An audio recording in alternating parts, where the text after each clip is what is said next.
제가 최근에 컨설팅해드린 이제 펜션들을 보게 되면은 좀 오래된 펜션들 같은 경우에는 뭐 적산가옥 스타일이나 아니면은 거기에 이제 그 퓨전 한옥 스타일이나 아니면 젠 스타일을 접목해서 오래된 건물을 더 전통적이고 더 빈티지하게 꾸미는 걸 추천을 합니다. 근데 오늘 여기가 좀 도움이 될 만한 그런 공간이라고 생각이 돼요. 안녕하세요, 김성태입니다. 저는 지금 동인천에 있는 코이별장이라는 곳에 와 있습니다.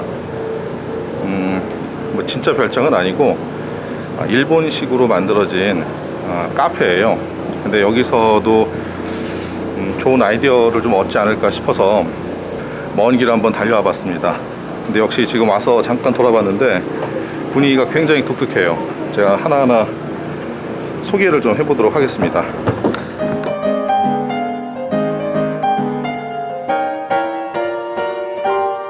코이별장, 전부터 한번 다녀오고 싶었던 곳입니다. 인천 신포동에 위치한 작은 카페입니다. 전부터 한번 방문해보고 싶었던 곳이었지만 특별히 이곳을 갈 일이 없었습니다.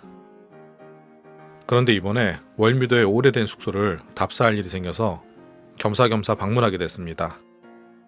분위기를 보려고 먼저 한번 건물 전체를 빠르게 훑어봤습니다. 주소지 근처에 다다르면 눈에 띄는 건물이 보입니다. 목조 건축물로 옛날 일본식 가옥이 눈에 띕니다. 이런 식의 건물을 마찌아라고 합니다. 이 동네에 마찌아가 많이 만들어진 이유를 영상 말미에 다시 한번 소개해드리겠습니다. 그리고 지금 보면 많이 없어졌지만 예전에 이곳에는 적산가옥이라고 부를 만한 집들이 참 많았습니다. 거의 같은 구조의 건물이 양쪽에 나눠져 있는데 왼쪽은 제가 이번에 가려고 한 코이별장이고 오른쪽은 음식점입니다. 입구 앞에서 보면 마치 일본에 와 있는 것 같은 착각이 들 정도입니다. 좁은 나무 문이 있고 테라스는 1층과 2층으로 되어 있습니다. 제가 여기서 건물을 이리저리 둘러보는 동안에도 많은 분들이 1층 테라스에서 순서대로 사진 촬영을 하고 있었습니다. 테라스의 조명은 부식이 많이 된 것 같은 갓조명이었습니다. 이런 공간은 역시 빈티지한 소품들이 잘 어울릴 겁니다. 보통 이런 소품에는 부식 페인트를 사용해서 더 오래된 듯한 분위기를 내는데 여기도 그렇게 했는지는 잘 모르겠습니다. 보통 제가 컨설팅에서 창업되는 빈티지 스타일의 펜션은 부식 페인트를 많이 사용해서 더 빈티지한 느낌을 많이 내도록 권장하고 있습니다. 아무튼 꽤 오래된 물건들처럼 보입니다. 적당히 거리를 두고 있는 갓조명 때문에 저녁에는 음영이 크게 멋스럽게 쳐질 것 같습니다. 안으로 들어가면 입구부터 소품들을 모아둔 선반이 보입니다. 카페 내에는 이러한 소품들을 모아두는 공간이 여럿이 있었는데 어울리지 않는 소품들도 조금씩은 눈에 보였습니다. 하지만 전체적으로 보면 카페 분위기를 더 예쁘게 만들어주고 있었습니다. 1층과 2층을 모두 합해도 테이블은 그리 많지가 않습니다. 예전에 여행을 할 때 이런 구조의 게스트하우스에서 머문 적이 있었는데 1층에는 이처럼 카페와 공동의 공간으로 이용하고 2층에는 침실이 있었던 곳이었습니다.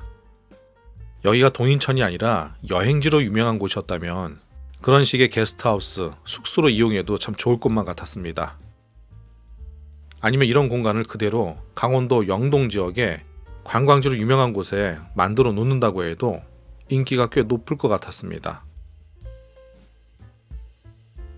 천정의 조명은 모두 펜던트 조명으로 사용했고 모두 갓이 깊어서 낮은 조도에서 더 아늑한 분위기를 만들 수 있습니다. 그리고 내부의 벽면은 모두 나무로 되어 있는데 오래된 집이기 때문에 전선들이 그대로 노출되어 보입니다. 오래된 나무는 빈티지함을 더해주고 인상이 너무 강하기 때문에 솔직히 삐져나온 전선들은 그리 흉해 보이지가 않았습니다. 오히려 이런 분위기에 더 잘 어울리는 듯 했습니다. 이 공간도 테이블을 놔둬도 될 것 같았지만 비워두었습니다. 공간을 비우고 그곳에 작은 러그와 화분 그리고 소품들을 채웠습니다. 이런 연출은 제가 컨설팅을 할 때도 자주 이야기하는 것인데, 새로운 공간에 들어섰을 때 마주하는 공간은 매우 중요합니다. 가장 예쁘게 보여야 됩니다. 시선이 오랫동안 머무르는 공간이기 때문입니다. 그런데 이 카페의 공간은 그런 의미로 꾸며진 것 같지는 않고, 아마 화장실로 오고 가는 길목에 위치하고 있어서 테이블을 치운 듯 했습니다.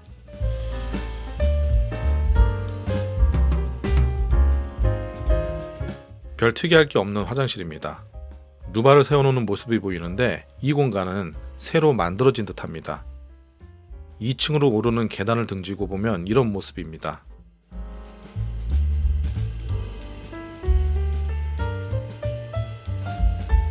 (2층에) 올라와서 보면 작은 테라스가 보이고, 카페 2층 내부로 들어가는 작은 문이 보입니다.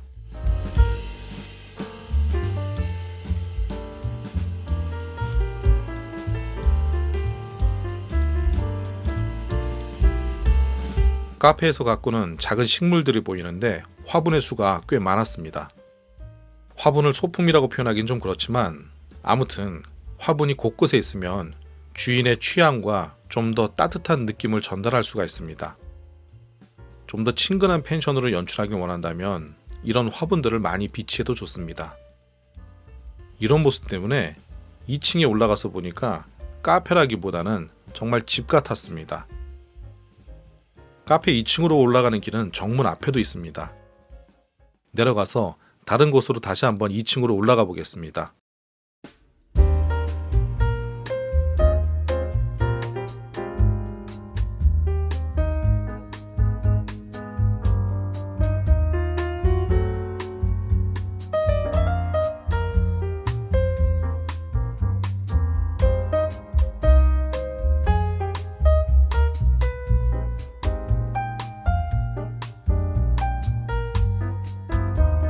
이 계단이 2층으로 오르는 계단입니다.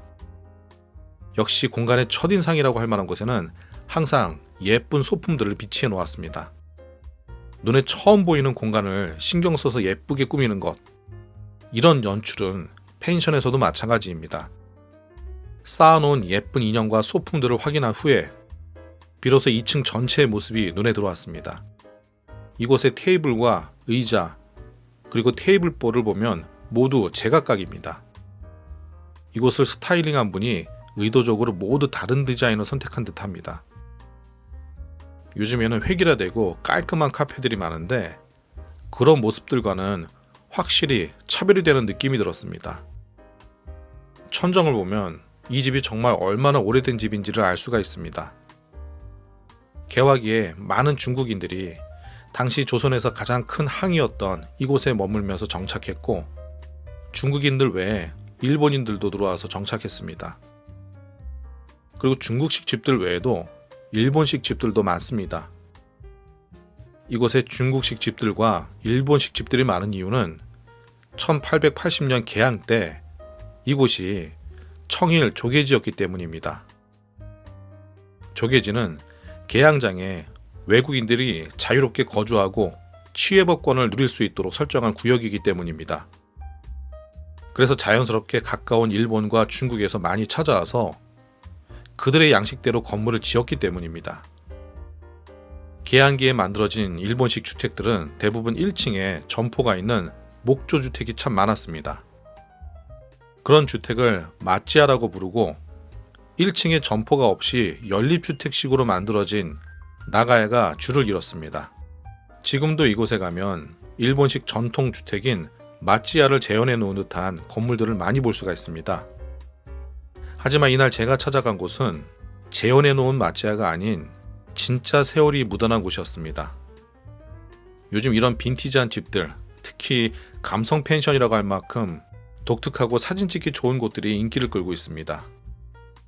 저 역시도 최근에 컨설팅한 곳 중에서 아주 오래된 모텔 건물을 일본의 료칸처럼 컨셉을 잡아서 창업하도록 컨설팅한 일이 있었습니다.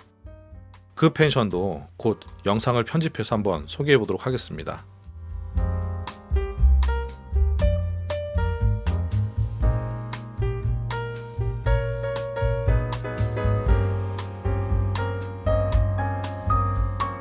오늘 제가 소개한 곳은 펜션이 아니라 독특한 카페였습니다. 사실 이곳이 카페라기보다는 집에 가까웠기 때문에 한번 소개를 해봤었는데 오늘 제가 다녀온 곳에서 좋은 영감을 얻길 바랍니다. 오늘 이야기 여기서 마치겠습니다.